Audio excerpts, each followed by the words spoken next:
दो पत्नियां थी, एक का नाम सुरुचि था, एक का नाम सुनीति। सुरुचि का अर्थ जो अपनी रुचि अनुसार करे वो सुरुचि, और सुनीति का अर्थ जो शास्त्र की नीति से चले वो सुनीति। राजा को सबसे ज्यादा जिससे प्रेम है उसका नाम है सुरुचि।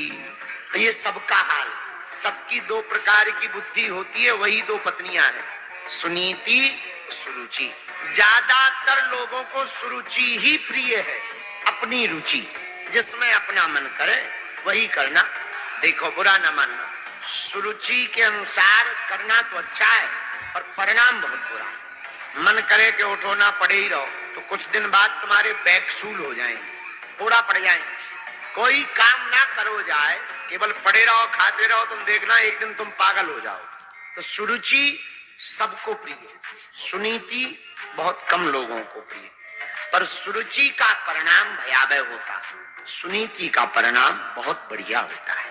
सुनीति मतलब शास्त्र की नीति के अनुसार जीवन जीना। बोलो सीताराम। सुरुचि रहती थी राजा के पास, सुनीति जी थोड़ा दूर। सुनीति के एक बेटा था, उनका नाम था श्री ध्रुव जी महाराज। बोलो ध्रुव महाराज की, बोलो ध्रुव महाराज की। एक दिन खेल खेलते खेलते पिताजी के महल में चले गए मित्रों के साथ। पिताजी बैठे थे, पिताजी पिताजी कह के गोद में बैठे, हाथ को पकड़ा माता जी ने, सौतेली मां ने नीचे उतार दी। नीचे उतर, इतना ही तुमको शौक पिता की गोद में बैठने का है तो तू हमारी कोख से पैदा होता तो ही इस गद्दी पे बैठने का अधिकारी था, वरना नहीं है। और सुनो ध्रुव, अगर तुमको अभी भी इस गोद में और गद्दी में बैठने का शौक है तो तुम एक काम करो, भगवान की तपस्या करो, भगवान से वरदान मांगो। भगवान जब कहे कि वरदान मांगो तो कहना हमको सुरुचि की कोख से पैदा करो। यहाँ सुरुचि ने गलती कर दी, भगवान के वरदान से अपनी कोख को बड़ा बता दी, ये भूल की है। पर ध्रुव जी तो बच्चे ही थे, रोते हुए घर आ गए। माता जी ने पूछा क्या बात है बेटा, क्यों रो रहे हो? ये रोते समय कुछ बोल नहीं पाए, गला भर गया। मित्रों ने पूरी बात बता दी। अब देखो सुनीति किसे कहते हैं, इनको कहते हैं। पता है क्या बोली? ये नहीं बोली कि नहीं उनका भर अधिकार नहीं, हमारा भी अधिकार है, तुम्हारे भी पिताजी है, आधा राज्य तुम्हारा भी है, ऐसा भी कह सकती थी, ऐसा नहीं कहा। पता है क्या कहा? बेटा जो बात हम आज तक तुमसे कह नहीं पाए, धन्य है तुम्हारी सौतेली माँ, वो रास्ता तुम्हारी माँ ने दिखा दिया। अब ध्रुव जी चौंक गए, रोना बंद हो गया। ऐसा कौन सा रास्ता? अरे बेटा तुमने सुना नहीं, तुम्हारी सौतेली माँ ने क्या कहा? तुम भगवान का भजन करो, उनसे वरदान मांगो तो कल्याण होगा। ध्रुव जी बोले माँ ये भगवान कहाँ है? बेटा भगवान सब जगह विद्यमान है, माँ कैसे मिलेंगे? भगवान प्रेम से मिलेंगे। बेटा भगवान सर्वत्र है, फिर भी उनका बन जाना चाहिए, पाने के लिए बन जाना चाहिए। ध्रुव जी ने कहा माँ आज्ञा दो। धन्य है माँ, कितना अद्भुत हृदय है सुनीति माँ का। 5 वर्ष का बालक है, एक बार भी नहीं रोका, आज्ञा दे दी जाओ भगवान को पाओ। ध्रुव जी थोड़ी दूर तक निकले, पिताजी को पता लगा, मंत्री को भेजा जाओ कह दो आधा राजपाट ले लो पर वापस लौटाओ। ध्रुव जी से मंत्री ने कहा कि पिताजी ने भेजा है, आधा राजपाट ले लो, नाराज ना हो, वापस लौटाओ। ध्रुव जी ने मन में सोचा जब चलते ही आधा राजपाट मिल रहा है, अगर पहुंच जाएंगे तो पता नहीं क्या मिलेगा, नहीं रुके चले। पिताजी ने फिर खबर भेजी पूरा राजपाट ले लो, वापस आ जाओ। तब ध्रुव जी समझ गए हमारे पिताजी फायदे का काम करते हैं, जरूर पहुंचने में और ज्यादा फायदा है, इसलिए रुकने में फायदा नहीं, चले गए। लेकिन रास्ते में वन में ध्रुव जी जब अकेले जाने लगे तो भगवान को दया लगी, हम तभी मिलेंगे जब कोई गुरु मिलेगा इनको। भगवान का एक थोड़ा सा नियम, हम तभी मिलेंगे जब कोई इनको, कौन मिलेगा? नारद जी को भेज दिया, जाओ तुम इनके गुरु बन जाओ। नारद जी ने कहा बेटा कहाँ जा रहे हो? वन में जा रहे हैं प्रभु का बनने के लिए, बन जा रहे हैं प्रभु का बन जाने के लिए। अच्छा जंगल में बड़े बड़े जानवर रहते हैं, शेर रहते हैं, सांप रहते हैं, खा जाएंगे, बच्चे हो अभी, वापस लौट जाओ। ध्रुव जी बोले महाराज जंगल में केवल शेर चीता भालू रहते हैं, भगवान नहीं रहते हैं। हम लोगों का भी यही हाल है, कोई धोखे से कह दे अकेले में बागेश्वर धाम के पेड़ के पास में मत जाना, भूत रहता है, या बागेश्वर धाम की पहाड़ी पे मत जाना, भूत रहता है। झूठी बात भी बोल दे तो मैं तुरंत भरोसा हो जाएगा। अरे भाई, किसी झूठे आदमी ने झूठी बात बता दी कि वहां भूत रहते हैं, वहां मत जाना, तो मैं भरोसा हो गया।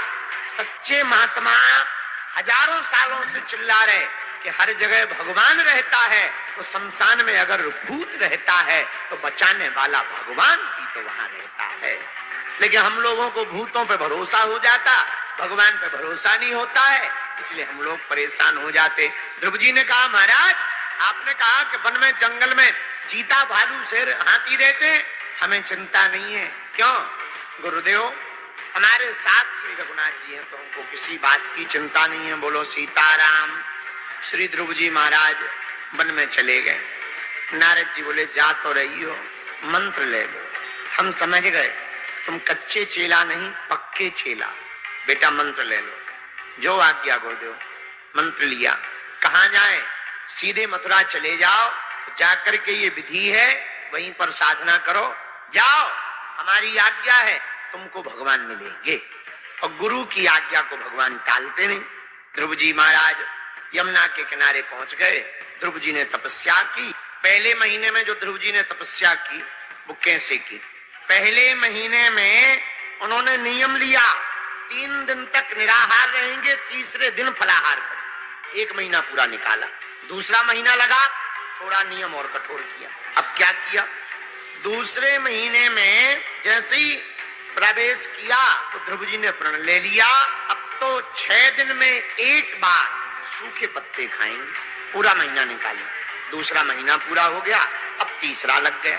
थोड़ा और नियम कठोर कर दिया, अब भैया पत्ता भी नहीं खाएंगे। क्या करोगे महाराज? तीसरे महीने में आपने प्रण लिया, हम तो केवल 9 दिन में एक बार केवल और केवल जमुना जी का जल लें, और कुछ नहीं। तीसरा महीना ऐसे निकाला। अब चौथा महीना आ गया, थोड़ा और कठोर कर दिया।